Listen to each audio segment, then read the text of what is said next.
but do you have the guts to fail? Here's my second point about failure. If you don't fail, you're not even trying.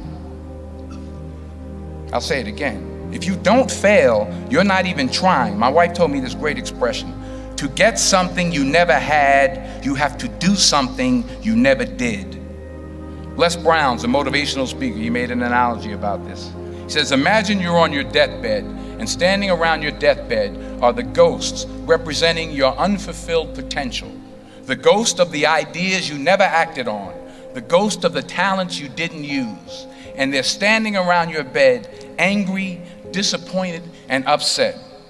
They say, we came to you because you could have brought us to life, they say. And now we have to go to the grave together. So I ask you today, how many ghosts are going to be around your bed when your time comes? Not only take risks, but to be open to life, to accept new views, and to be open to new opinions, to be willing to speak at a commencement at one of the best universities in the country, even though you're scared stiff.